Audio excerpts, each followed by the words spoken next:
Alright YouTube, got some pickups and an unboxing. You'll notice a couple objects on here that probably don't really fit in with a retro game channel. Couple tripods. Reason being is the tripod that the camera's actually mounted on right now broke last night. I was adjusting the height on it and this little gear job popped out. It just broke and snapped and hit the ground, so that tripod, as soon as I'm done with this video, is going in the trash. And actually you might notice a little bit of a better image quality with that camera. I actually replaced my Canon DSLR. I've been using for the last couple months a Canon T5i. I just was never very happy with the image quality. It was either really soft or blurring or other kinds of problems. Color I just couldn't get right. I just was not pleased with the camera. So I replaced it with a Sony Alpha A5100. It's a mirrorless camera, interchangeable lenses, 24 megapixel sensor, 1080p, 60 frames a second, 30 frames a second, 25 frames a second. It also can record in 50 megabit video stream, which is a little over 6 megabytes a second. So you get a very, very high quality stream to the card when you go to edit. So whereas the old Canon used to record in, I think it was 24 or 28 megabits, so it was heavily compressed. Whereas this one doesn't have as much compression, it's a higher bit rate. So that should result in some better video quality. Anyways, let's go ahead and get to the unboxing. Also, one other thing I should mention is the audio. I'm using the camera audio right now because this camera does not have a microphone input, which really is not a big deal because what I'm going to end up doing, I need to pick up, I'm going to pick up an external audio recorder and run my lavalier, my lapel microphone into that to record the audio separately. I'm probably going to get a Zoom H1 or maybe an H4n, but probably an H1. It's more than sufficient for what it needs. $99, handheld job, does a fantastic bang-up job. There's a ton of videos on YouTube dealing with them. So yeah, I'll probably get one of those for the separate audio because built-in camera audio is always shit. But anyways, let's get on to this.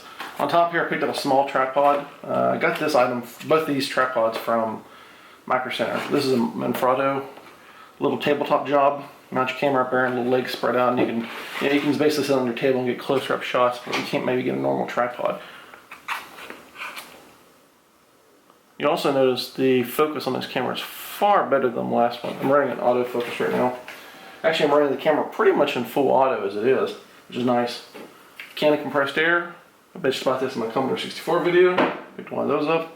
And this guy right here, let me get this out of the way. This is a Bauer 72-inch Steadilift series tripod.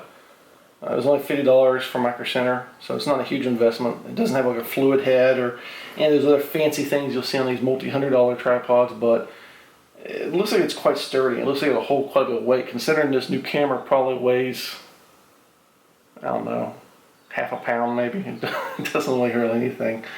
It shouldn't be too hard to set up. It should hold pretty well. It's showing a big ass DSLR on the picture, so I figured the little puny mirrorless shouldn't have any problem. I also picked up a new episode, or a new issue of Retro Gamer rather. This one has the F-Zero on the front. I'm guessing this is probably a month or two behind compared to where it is in the UK. But this, as far as I know, is the most recent issue that's hit the US. And actually, while I'm thinking of it, I want to have a complaint here. I know a lot of people gave a lot of grief to Retro Gamer because of recycling articles, or maybe some of their articles that aren't technically accurate. The Metal Slug one from a few years ago that the Neo Geo forum guys gave them hell over is a good example of it. And whilst they're not perfect, they've kind of limited themselves also, since they only really talk about software, they only talk about games. Don't really get into the hardware aspect. They've kind of, I don't want to say they're running dry, but I imagine within a few years they're going to be hard pressed to find a lot of material to talk about, short of just digging up real shit stuff to talk about, just random miscellaneous crap. They've kind of at this point covered all the major bases. I'm sure there's plenty of stuff to talk about, but I mean, they've kind of run that well a little bit dry. But what I want to complain about is this is the, as far as available to us in the U.S., which is an import, but to us in the U.S., this is the only decent retro magazine, gaming magazine available. There's also another magazine called Retro. And to be honest, no offense to those guys, I'm sure they do the best they can. I'm sure they're targeting a certain audience, but in my opinion, the magazine is just shit. The reason the Retro magazine, in my opinion, is garbage compared to this is the fact that it pretty much ignores everything that didn't go on inside the U.S. Yeah, on occasion they bring up Japan and and their import stuff, and they talk about it a bit. But as far as Europe goes, they pretty much ignore Europe. And in my opinion, a lot of what goes on, especially now currently, happens in Europe, especially on the retro computers. And that's something they don't really touch on either. As far as they're concerned, if it didn't happen on 8-bit Nintendo, Genesis, Super Nintendo, Nintendo 64, PlayStation, one of those era consoles, it's not worth covering. They've not really gave any real attention to a lot of the computer stuff and any of the console stuff that happened over in Europe. And that was a huge thing, especially now. You look at most of the retro computers people use nowadays, Commodore 64s, Amigas, Ataris, and any of the European flavor stuff. Almost all the stuff happens over in Europe. Almost the entire scene exists in Europe. All the new software, hardware redesign, it almost all happens in Europe. So it's kind of a shame that this retro magazine I don't want to say they're ignoring, maybe they don't feel comfortable talking about it, but they're just kind of missing the boat, so to speak. Well, anyways, this isn't a video about me bitching about stuff. This is an unboxing. So let's get to it. I'm going to go ahead and bring the camera in maybe a little closer here.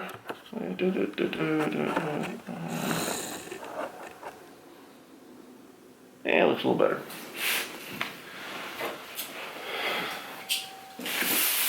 Got a box here from my buddy Mike. He goes on forums as MJR25.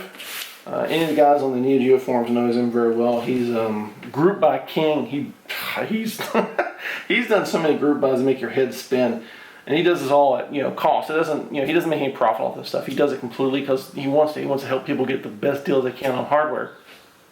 He was recently selling off some of his own personal items, and I've decided to scoop this up. This is something I already have some of, but when I open it up, I'll get into the details and why I picked this one up.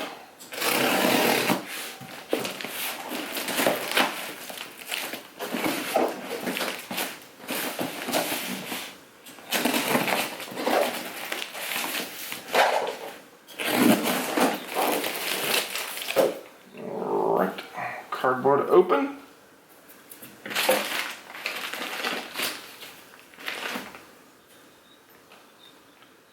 Battery and some cables.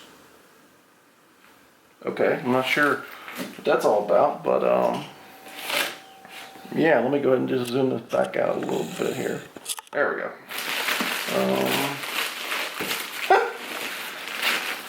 Cowboys and Aliens Blu-ray. I'm not sure what that's all about. I didn't need that, didn't ask for that, but okay, cool. Thanks, Mike. I've actually seen this, and I know a lot of people give it a shit, but I thought it was an enjoyable movie. Yeah.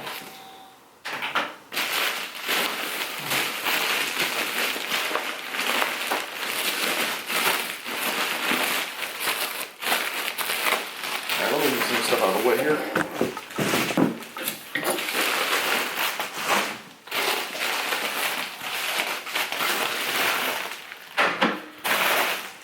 That's right.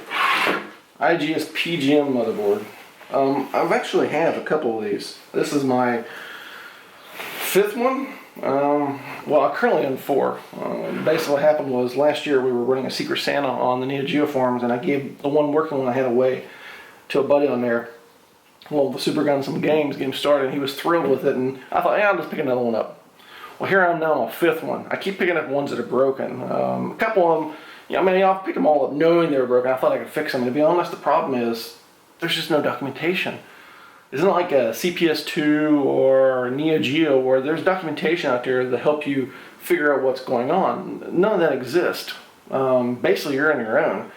There's no schematics, there's no diagrams or anything like that. Essentially, you're probing around there and making it up as you go. You're just totally in the deep end. So yeah, he recently started throwing a couple of these up for sale of his personal collection. And I reached out to him saying, hey, I want whatever the best working one you have is, that's what I want. He hooked me up. I think this was under $75 shipped. So I'm really happy to have it. I'm probably going to end up selling off the other ones I have because they're just... I've worked on them a little bit, but to be honest, it's hard to even know where to start. When you've got a motherboard that boots up and then resets, or you got one that you can pop 3 or 4 games in and it works perfectly, then you put a different game in and it crashes. Especially when you know that game's a working game. And then other things like it's just not worth my time.